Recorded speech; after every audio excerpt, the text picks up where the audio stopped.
All right. Hello, everyone. Welcome to the Disney Co. in the Know podcast. And today we are talking about our FastPass selections over at Hollywood Studios. Today I am joined by Disney Co. in the Know contributors Val Hello. and Elizabeth Hi. and Evan. Hey.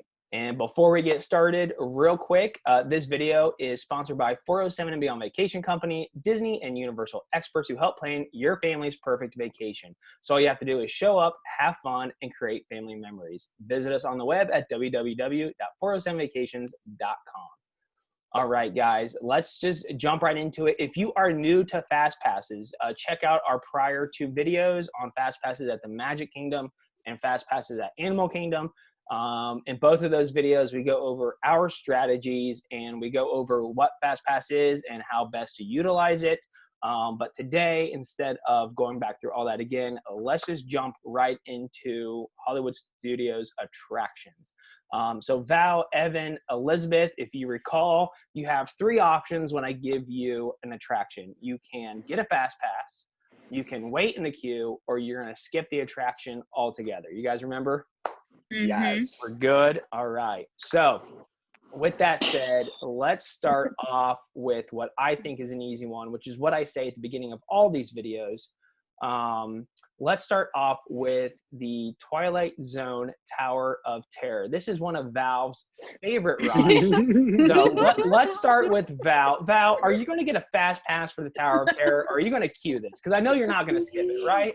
You're right. I'm going to skip it. I hate dropping from the sky. I've said that 1,000 times. I'll continue to say 1,000 times. I have ridden this not once, but twice because I was a good sport. Insert photo here. Insert photo here. It was worse the second time, I think. It felt like we kept dropping forever. So if you don't like dropping, this is not the ride for you. So I'm going to skip it. I know you're skipping it. Val, well, I'll tell you what. Let me cut to Evan and Elizabeth. I know Val's skipping it, but this is one of those classic attractions. So what are you guys going to do? I am definitely going to fast pass it. It's a hot commodity over at Hollywood Studios, and it's a classic, you know? It's one of the rides I always remember as a kid, and it's always different, a little bit different every time you ride it. Depending on the elevator you're in, and every single time they drop differently. It's all calculated differently. So you're never going to get really the same ride twice. And so it's fun to do, fast pass it. Yeah. And I'm going to fast pass it too. The lines can get a little lengthy because those adrenaline junkies like to get in line. Pretty much a steady line. It's normally like around 45 minutes to an hour wait. And so fast passing it for sure. It's just super fun, classic ride. Yeah, I agree with those who select the fast pass because I'm definitely getting on this attraction. I'm not going to skip it. And the lines do get 60 plus minutes really quick. But this is one of my more favorite themed attractions at Hollywood Studios. And so the theming and the environment of the Tower of Terror just feels like a classic attraction and a Disney must do at the Hollywood Studios. So let's go to one where I think we can all have consensus. What about Toy Story Mania? Evan, what about you on this? Definitely a fast pass. This is a good one. It's just a fun ride. It's an arcade style game, and you're playing and popping balloons and throwing ring toss. It's great. It's good for the whole family, and it's super competitive, even for adults. Yeah, and Evan, you and I rode in the same compartment or car last time, and you know all the secrets to that attraction, it seems. Yeah, there are some tricks, and so I'm sure you can find a video that tells you exactly what to do. But on the one that's all the rockets, fill in all the rockets, get them down, and they'll open up and just throw more things at you. So that's like when you finish the ride, you see all these people's high scores. You're like, how the heck did they get that? There's all these little secrets sewn into the ride. And Evan, you also know all the secrets over at Buzz Lightyear Space Ranger Spin over at the Magic Kingdom. So you are the man with all the secrets. I've got the secrets. You've got all of the secrets for those attractions. Elizabeth, what about you? Yeah, Toy Story definitely Mania? fast pass it for sure. Like agreeing with everything with Evan. It's so much fun, and I love that it's so precise. I feel like the Buzz ride sometimes cannot be as precise. So I feel like this one's like the technology is awesome on it. And I love the queue though. It's super fun. So even if you do fast pass it, you still get a really great like feel of like being underneath Andy's bed or in his bedroom, and you still feel like a toy in there. So you won't miss anything if you do fast pass it for the queue. Right. And in the attraction, the front of it anyways is newer since they opened up Toy Story Land. It used to be on the other side. And so that is to your point, is a great queue. Val, I know you have to love Toy Story Mania, right? Yeah. Okay. Yeah, this is one of those rides for me that like my day in Hollywood Studios does not feel complete unless I rode Toy Story Mania. Yeah, so getting a coveted fast pass for this one is a must. I will wait in line if it's not too long. We've gotten lucky a couple of times we pop in line, it's like 15 minutes, and that's honestly just the length of time it takes you sort of to walk through that queue. Yeah, but this is an absolute really fun, all ages, kind of everybody. And then if you are really competitive and you have watched a lot of YouTube videos, you can absolutely have a lot of extra fun. I think once I learned where all the extra things were, I was like, I'm so good at this. And I'm still never the high score in the car. Yeah. It is one of those oh, sorry, Bruce. It is one of those rides that I feel like if you get there early enough to the park and you get in line for it, it's like worth riding twice if it's your first time, just because it is such a fun experience and you kind of like realize like what's going on, because it does like spin you around a lot. Like there's like quite a bit of movement. So if you've never ridden it before, it might feel a little, like different, but it's super fun to be able to ride it twice. So it's definitely one that I like to like get in line for. I'll wait. The line moves kind of fast though, if you have ever waited in it. It doesn't take forever. It's not a forever ride. So you can kind of do that too. Yeah, I'll throw this out there just real quick. What is the maximum amount of time that you'll queue it for this attraction? Like 45 minutes. I think that's. I would say 45. I think I drive the line at 45 minutes pretty much across the board. Yeah. That's fair. For some reason, an hour for something sounds so you're long. like, I could be eating. Exactly. I'm always like, okay, so we only have 11 hours at the park. 1 hour is spent just in this line, so that's 10 hours left. And I like do all this like mental calculation. that doesn't sound familiar at all. I would rather ride an inferior ride twice with less wait time than wait one time for like something better. Yeah. I'm like, no, bang for your buck. I got on this one twice. All right, you guys ride Toy Story Mania. I'm going to go over to Rise of the Resistance. All right, so I'm kidding. We'll talk about that. We'll talk about Rise of the Resistance in a little bit. Let's stay in Toy Story Land and talk about Slinky Dog Dash. All right, so this is a mild roller coaster. It's a little more thrilling than what it first appears, and the attraction is really cute. It is for heights 38 inches or taller. Elizabeth, let's start with you. Slinky Dog Dash. First off, Elizabeth, are you tall enough? Second, yes. What do you think? Is this a fast pass, queue, or skip? I just made that 38-inch cut. So yeah, good there. But no, yeah, this is definitely a fast pass ride. Sometimes the line, if you're familiar with the park, I've seen the line go all the way back to the Buzz meet and greet, which is essentially the start of Toy Story Mania, or Toy Story Land. So it can get really long. The first time Bruce and I rode this ride was like an accidental fast pass, which was fun to like just see one pop up for two of us, and we got on it and it was so much fun. So definitely now it's one of those like go to try to get. It's not like have to rides, I would say, but I'm definitely going to fast pass if I can. Yeah, Val, what about you? I love this. It is deceptively thrilling. Like you think, oh, it's not that tall. It's not, but they do a really good job of making sure you have like a slow fall over those drops. And it's probably one of the coolest themed rides I've ever been on. They did a really good job with this. I will fast pass this. And I always feel like I won the lottery if I can find a fast pass for it. It seems like one of the first things that goes. And then also at the opening of the park, everyone rope drops this, and you'll literally have a line all the way out to Walt Disney Presents, which is really intimidating. Yeah. So that's how you get on Toy Story Mania quickly, because everyone's waiting for this one. So yeah, I love this ride. It's really, really well done. I will queue it if it's not too long, but I will tell you the queue is extra hot. If you're not under, once you get under some of the coverings, it's great, but out there, it is just such a hot queue. So be forewarned with that. And another nugget, I've gotten on it twice by when it's broken down to just sort of wait and linger in the line. And each time I got really lucky, it was down for 20 minutes and then it was down for 30 minutes. And then I was able to get on the ride within that time frame, which is much less than the 180-minute posted wait that day. So I feel like we need to compile like a hidden Mickey tip list, because that is one of Bruce's and mine too. Like if we see a ride go down and we really want to get on it, we'll just like linger around the ride for a little bit because they push everyone out of line. And we'll just like, that's how we got on Frozen the first time when it first opened. Like it had broken down and we were just like standing in Norway and we're like, let's just wait till they open it. And then we like dash to the front. So that's a fun little tip. Yeah, we cut off families. We're like pushing the kids down. Yeah. Watch out. We're getting on. We've been waiting. Evan, let's talk. What is the longest you would wait for Slinky Dog Dash?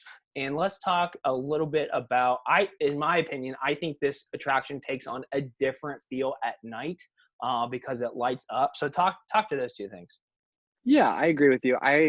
It's not my personal favorite ride, so I would say I would definitely wait in the queue if it's around 45 minutes, but I don't want to stay in line for an hour because like Val said, it's also really hot because the area is so new that none of the trees have grown tall enough to cover. So it just gets hot, but it's a fun ride. I don't know if I would use all of my FastPass on it if I only have 3, but because we have unlimited FastPasses for this particular game we're playing, I'm going to FastPass it. Just because it's a hot commodity and everybody FastPasses it. But it's one of those rides where I don't necessarily understand the hype and how crazy the line can get because it's fun, but it's just like it's a gentle ride, I would say. But at night, it's great because the music's fun, the lights change, it's like a race car track.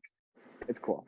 Yeah, I think that Toy Story Land in general kind of changes at night because all those Christmas lights are lit up. The Slinky Dog Dash is all lit up, and this might be one that might be worth waiting until the end of the day to try to wait in the queue. Yeah. So. And nice and cool at night as well. Exactly. So, all right. Val. You don't live down here, sweetheart. It is not cool at night. It just means the sun isn't out. So let's talk about a more thrilling roller coaster, Rock and Roller Coaster, starring Aerosmith. And this is for guests who are 48 inches or taller, a little more thrilling, a little bit more intense. So let's start with Evan. Evan, do you suggest that guests get a fast pass for this? Single rider queue is available for this attraction as well. But what do you have to say? Fast pass, definitely. It's a great ride.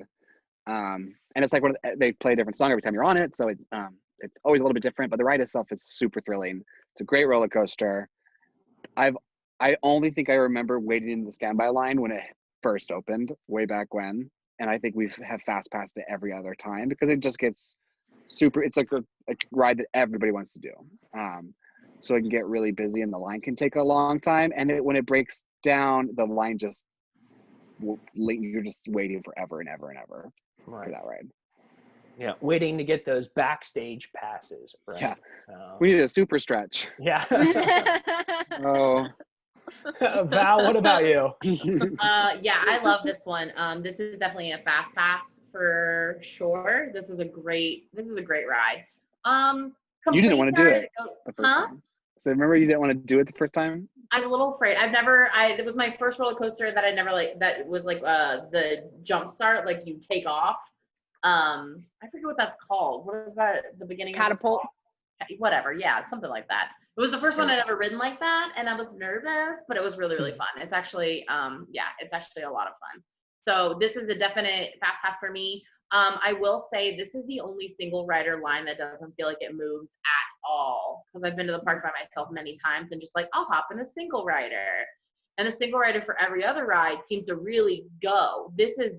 I timed it. It was the exact same amount of time as the queue if I would have waited regularly. So keep that in mind. It's not like Everest where you can pop on and keep going and keep going and keep going. This seems to take forever for some reason. That is, I think it's because sound it takes. advice. I think because it's like you get in that line, but then you're just grouped in with everyone else. Then like at the start, so it's not really single rider at all. It's weird. I don't understand it, Yeah, but it doesn't. It literally is just the same amount as the queue. Like it's just as long. That's one of those rides too where they put you in a thing and then they shove you with all the other families through a door, and you're like holding hands and being like, "Did we lose Susie? Did we lose Susie?" Like you're next to a chain link fist going, "Do we have everybody? I lost someone." That's exactly very social distance. Do you guys think that they're going to change the band in here anytime, or is it going to be Aerosmith for the foreseeable future? Just out of curiosity. I haven't heard anything, but it's been Aerosmith for a long time. I don't know. I'm sure it'll probably stay Aerosmith, right? I would assume so. Yeah. I think it would be really easy to change though, too. Like if they wanted to update it, like you just do a different movie in the beginning. Lady Gaga's Rock and Roller Coaster. Oh. The Lady Gaga's Rock and Roller Coaster. She'd be on board. She just like comes like this out of the ceiling.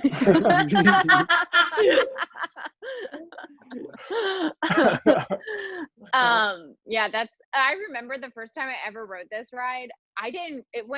The catapult, I was sitting next to my dad. The catapult, I didn't realize you went upside down. Like that's how intense it was to me. I had no idea that it was upside down. I mean, I probably rode it multiple times before someone was like, "Oh yeah, that goes upside down." Like it's so fast. I had no idea. I just thought, you go upside down in this ride? Spoiler alert. Right at the beginning. I'm joking. Oh. I'm like, at the beginning. Yes, Bruce. I mean, come on. All right. Very good. Let's talk about Muppet Vision 3D.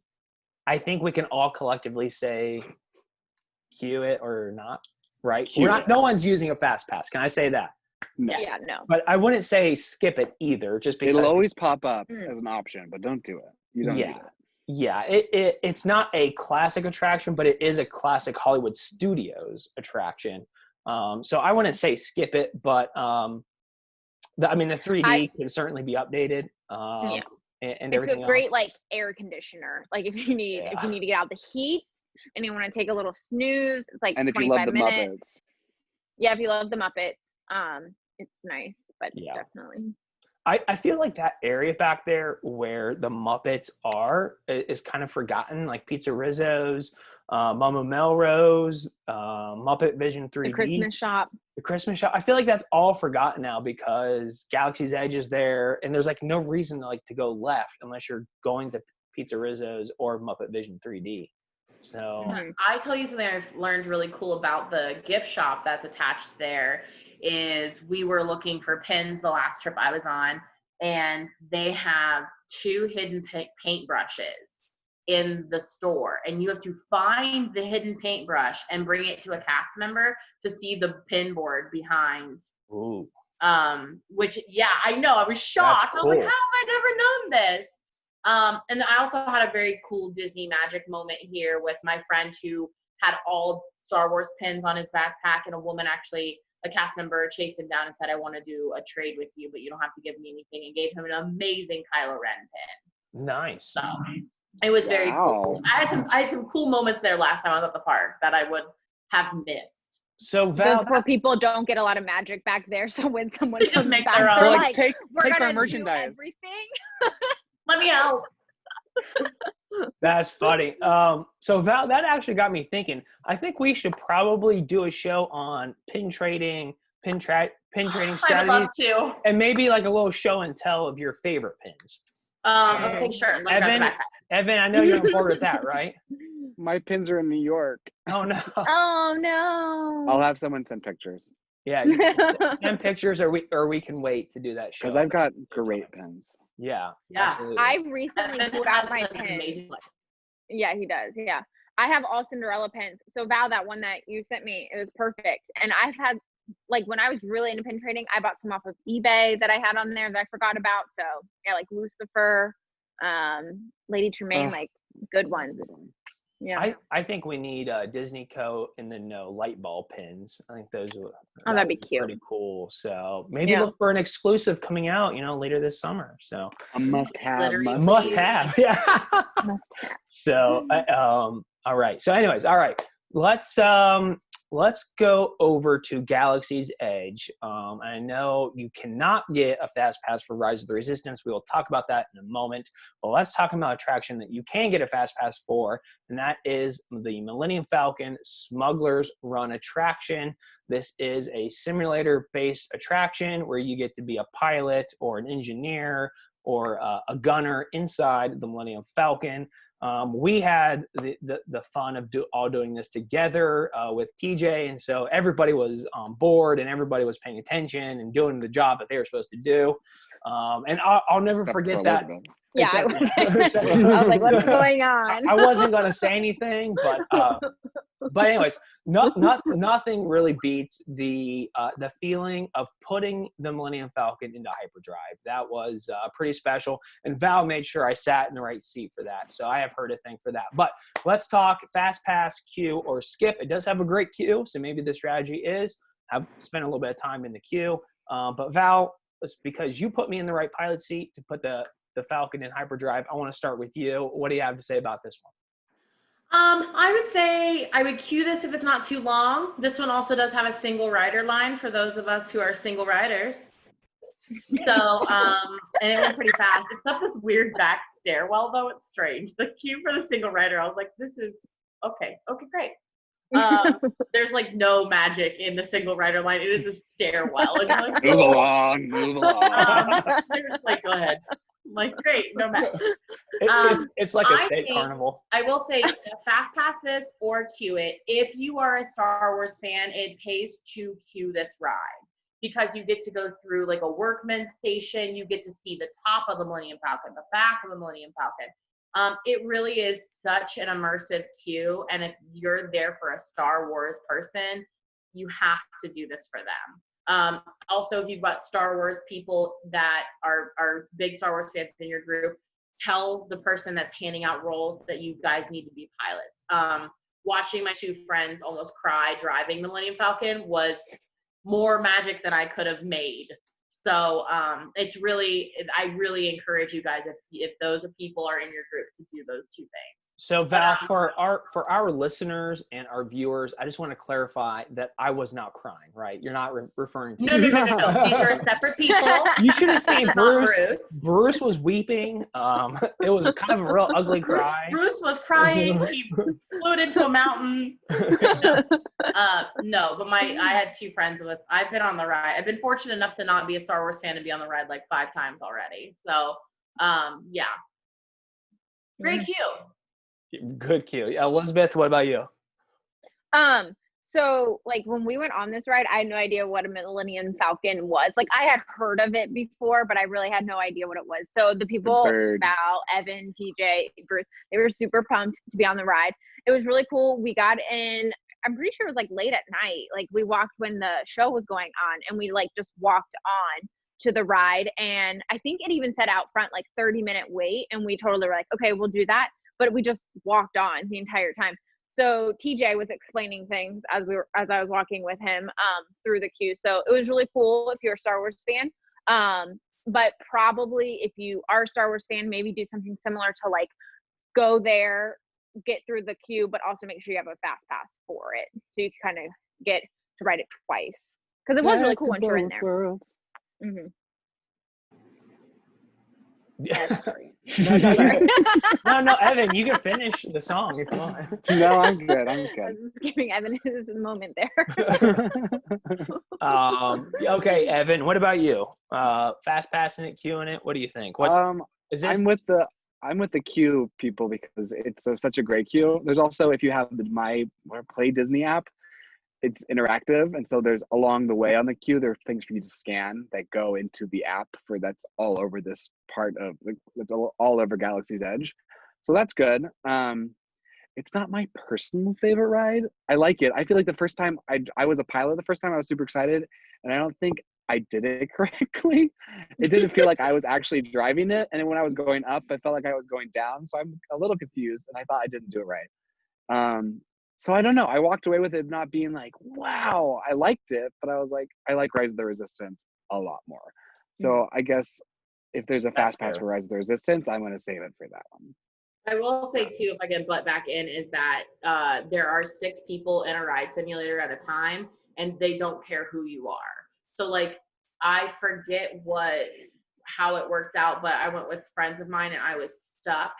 Oh, I single ridered it. I was stuck with like a bunch of old people, and I'm talking like 85 plus, and like they all got to do all of the fun rolls, and I'm just in the back pressing a glow up screen, and they're kind of yelling at each other about what's happening, and no one can hear anything. And it actually was the best time I've ever been on it. We crashed into everything, but like just know that like you can have it's a very different experience than yelling at your friends and being like, pull up, go left, hurry up, drop this. And then when you're with people that aren't your friends or your people, you can't scream at an old woman, Don't yell on me. pull up, like they don't care. So, but it was really fun.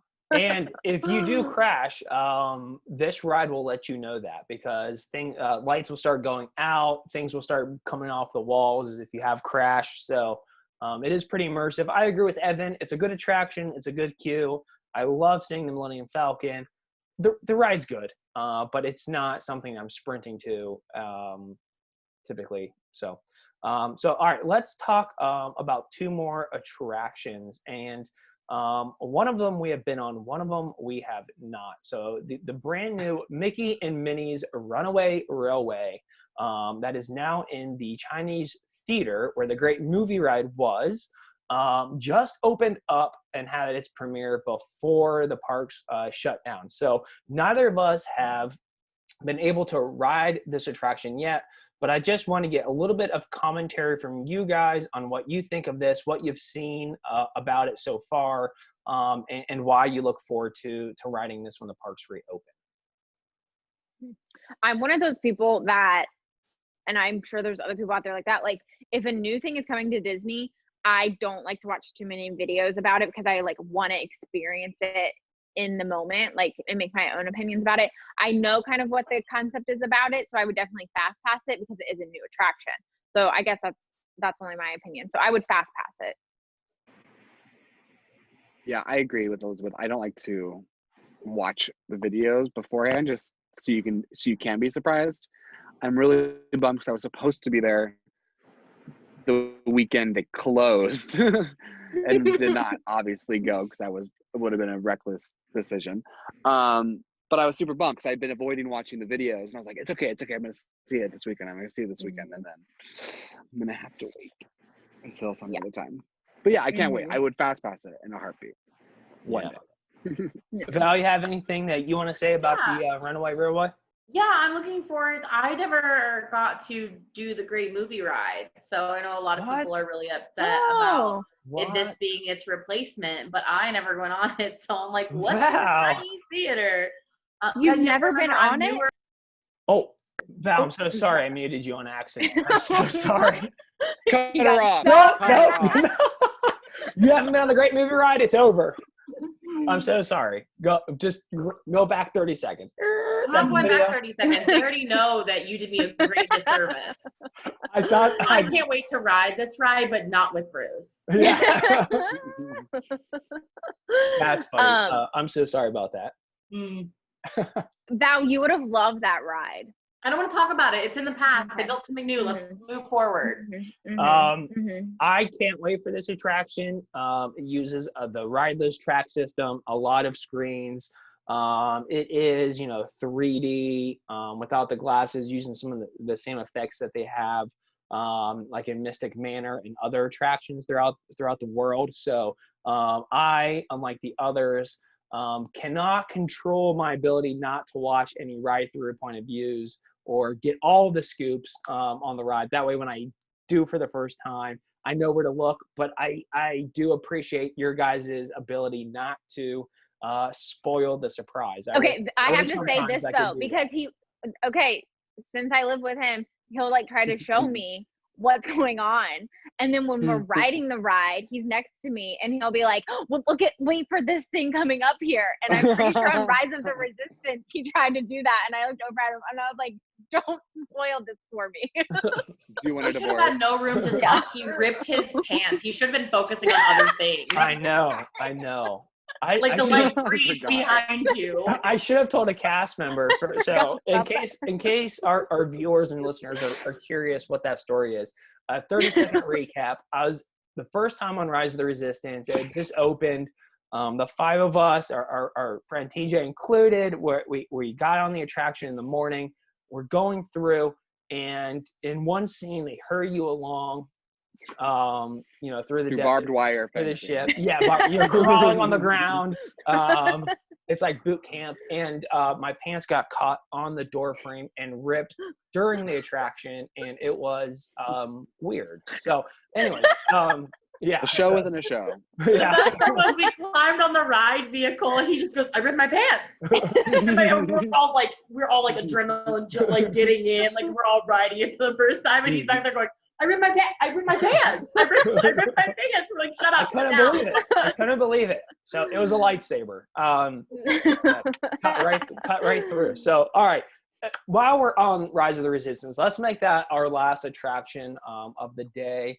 And let's talk about how you get on Star Wars Rise of the Resistance, because you cannot get a fast pass for this. And we have several clients who are preparing for their trips and followers of Disney Co. in the Know who always ask, how do I get on Rise of the Resistance? How do I make sure that my family gets a boarding pass? So let's talk about that briefly and then talk about this attraction, because of course, this is an attraction that's state of the art. This is the best attraction that is available out right now. And so it is a no-brainer that even though fast passes are not available, it's a no-brainer. You want to ride this attraction. So even if you are not a Star Wars fan, you will appreciate the effects and everything that happens. So I'm going to go specifically to Evan on this one. How do you get on Rise of the Resistance? And what would you tell people who have not been yet? How best to get a boarding pass? Okay, it's a whole thing. Yeah. Okay, settle in, get comfortable. Yeah, let me tell you a story. Evan's okay. corner. So what you have to do is be prepared to get up really early. It's going to be a long day, but for normal people, it's an early morning. I think when we went to the park, we got there. The park opened at 8. They let people start scanning in at 7 a.m. We arrived at like 5:30 a.m. I believe. You guys got there a little bit before we did. Yeah. No. We couldn't have prayed to get TJ up that early. I'm pretty sure we were there that early. I thought you guys got there at like 6, and we got there at like 6:40. So you got there at 5:30. We got there at 6. Yeah. I still think it was earlier than that. But yeah. Who knows? Elizabeth, you and I were there before 6 o'clock. Yeah. Yeah. Okay. Yeah. You weren't. Yeah, because you guys were further up than we were. Yeah. Okay. Yeah. All right. Well, we get there, and then you're with a swarm of people waiting to get into the park. And then once the park doesn't open, but they let you in, you scan your Magic Band. Everybody in your party has to be scanned in through the Magic Band on the Disney My Experience app in order to be a part of this ride. So once the park officially opens at 8 o'clock, you can start getting your boarding group, and you go use the app and you click assign boarding group, and it's like thinking. And somebody, I think Elizabeth and I both were doing it, but nobody else was, because if too many people do it, it like messes up the system. So the two of us did it, and I can't remember if I got it or Elizabeth got it. You did. I got it. We screamed. It was like getting accepted into Harvard. We were like in a circle, jumping, like hugging each other. Like it was very dramatic in front of the Because you have to move fast, because we had a group of 5 people, and so it's a select boarding group, and then you have to click every person in your group on there. And like if I picked the wrong person, it would have messed up the group for everybody. But yeah, it was just one of those experiences where everybody was so excited, and you're all inside the park already, and it's not technically open, and you can just hear pockets of people getting in their boarding group and like screaming, just like and then you're a little bit stressed because you haven't gotten your boarding group at, and you're like, oh my god, and then we got ours, and we danced around, I think. Yeah. But I remember how quick it goes, because we were in boarding group like 14, and there was a group next to us, and I heard them, and they're like, we're group like 30. And so like you get that boarding group, and then there's like a screen, and on the app it comes up to say like what boarding groups it's turned to like come over to the ride and get on. And so you have an hour, is it, or 4 hours? What is the time? 3 hours. I think it's 3 hours. 3 hours. 3 hours to go and ride the ride. Which seems like that's what's going to be happening with a lot of the Disney rides now with COVID, which will be nice to have that virtual queue. So you can also yeah, leave so the much park fun. after you get it. Like once you do it, you can get your boarding group and then go to Epcot, or if you're staying at one of the hotels around there, go back to like Pop Century and wait around for closer to your boarding group, and then boop, go on back. So Right. to recap, you have to get there an hour before the park opens. Transportation is not your friend. You definitely need to take an Uber or something, or so, like I drove us because I lived down here. So I drove us, which was easier than trying to take the buses. They won't get you there early enough. Make sure that you're not on the Wi-Fi, because everyone's on the Wi-Fi. Use that cell data, girl. You'll be much happier. You'll get in the group faster. And then, yeah.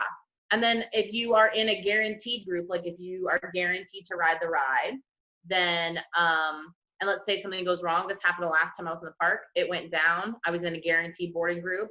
It didn't happen.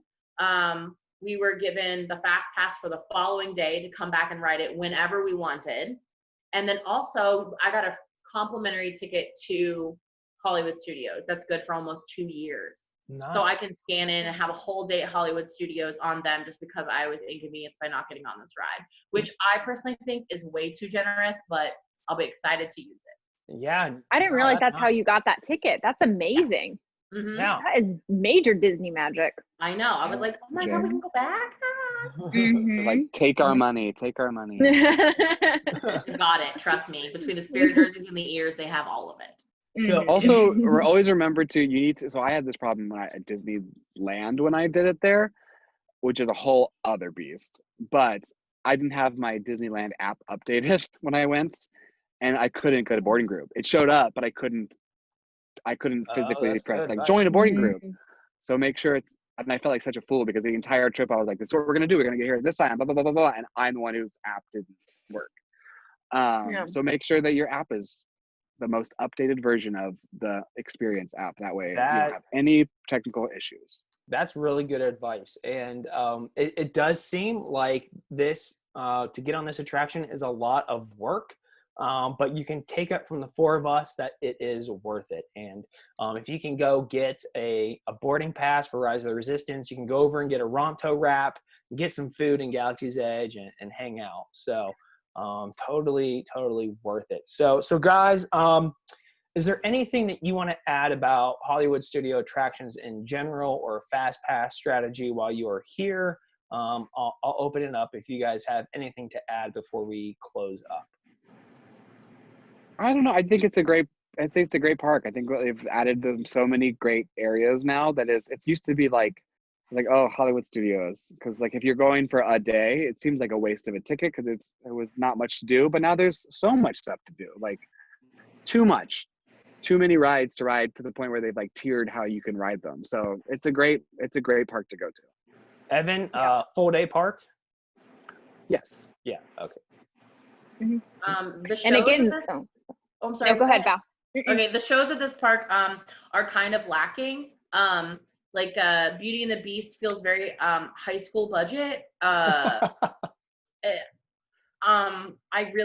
It's something that I'm really surprised that it still exists the way it does. Like I really can't believe they haven't poured any more money into it. But it opened the same day as the movie. Where's the Choco? Wow. In fact. Oh my. And it's the same costumes too. Yeah. Oh, yeah. But there is a Frozen sing along and like a beautiful like state of the art screen, and they have actors that are like the Arendelle storytellers, and that's a don't miss for me. I actually really enjoy doing that. It's a lot of fun to kind of like sit around and sing and just clock the wigs. Like it's just a lot of fun. That one's that's a really good one to like waste some time. I had never been on it, and then I went on it with you. I think all of us besides Bruce went. That was one of the funnest shows I was very really impressed funny. with it. It's so funny, like adult humor in it, which I was not expecting at all. It's so much fun. And that individual, I forget his name, Equity. Equity Ben. Equity Ben.